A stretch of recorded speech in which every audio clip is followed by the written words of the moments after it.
So hello po. I'm going to discuss my assigned topic, which is the typhoid fever. And typhoid fever, this is a systematic infection characterized by continued fever, malaria, anorexia, slow pulse, involvement of lymphoid tissues, especially ulceration of Peyer's patches, enlargement of spleen, rose spots on trunk, and diarrhea. Many mild typical infections are often unrecognized. A usual fatality of 10% is reduced to 2 or 3% by antibiotic therapy. So, in short, this typhoid fever is commonly caused of decontaminated water or food.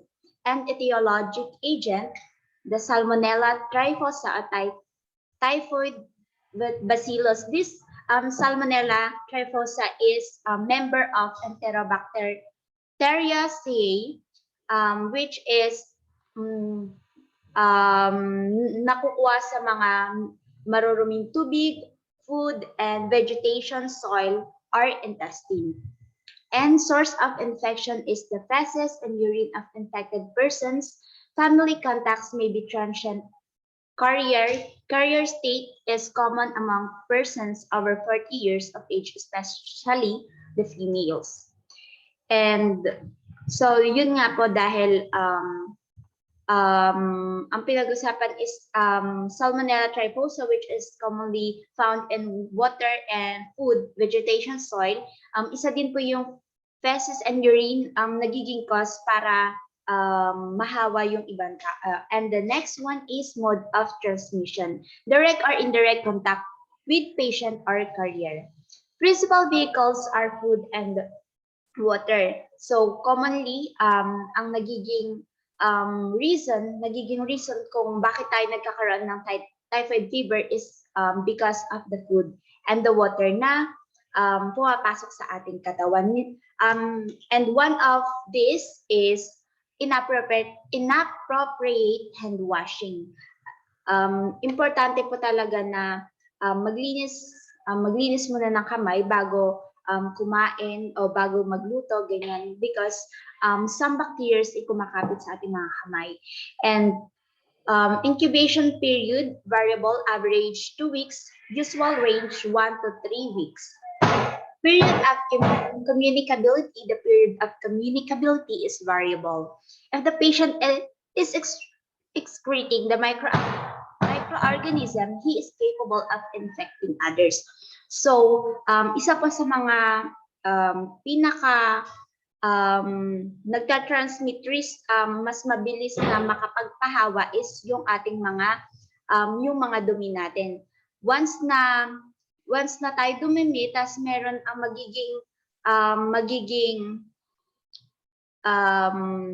magiging vehicle niya is yung mga flies. Once na dumapo yung mga flies, tapos dumapo din sa mga pagkain, yun po yung magiging reason para ma-infect po tayo, maging ma-infect tayo sa to have a typhoid fever. And next is susceptibility, resistance, and occurrence. Susceptibility is general, although many adults appear to acquire immunity through unrecognized infections. Attack rates decline with age after seconds or third decades. A high degree of resistance usually follows recovery. And then the method of prevention and control. Same preventive and control measures as in dysentery, and in addition, immunization with a vaccine of high antigenicity.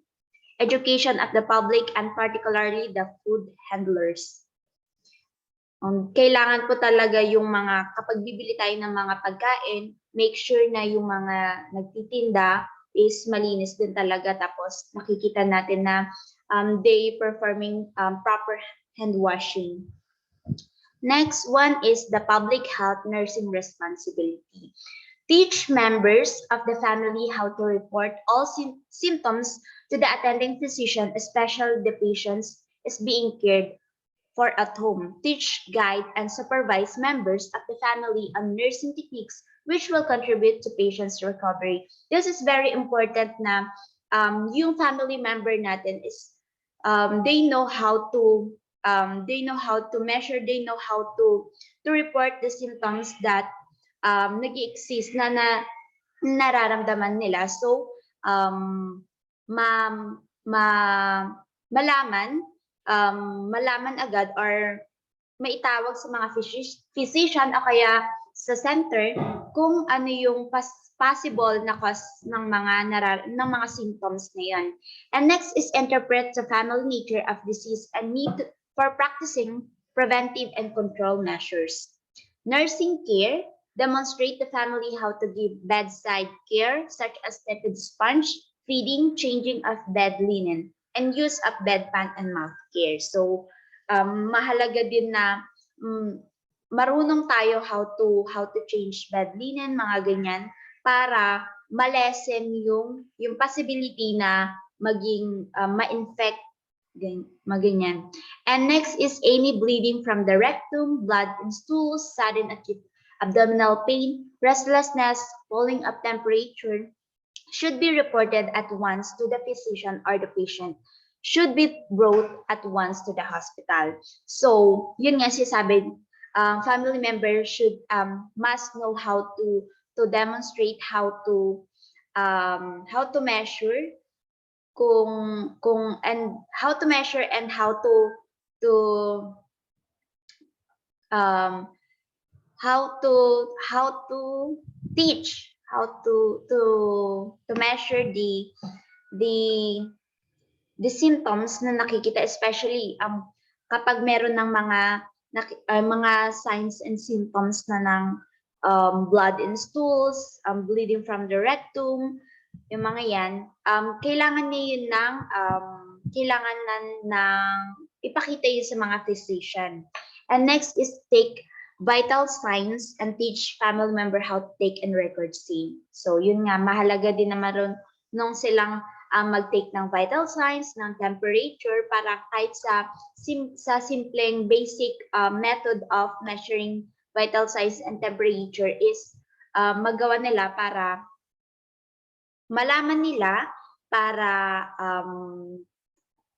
agad malaman kung may mataas, kung mayroon na silang high fever, edi alam nila kung anong unang gagawin, sino ang unang pupuntahan, ganyan. And that's all. Thank you.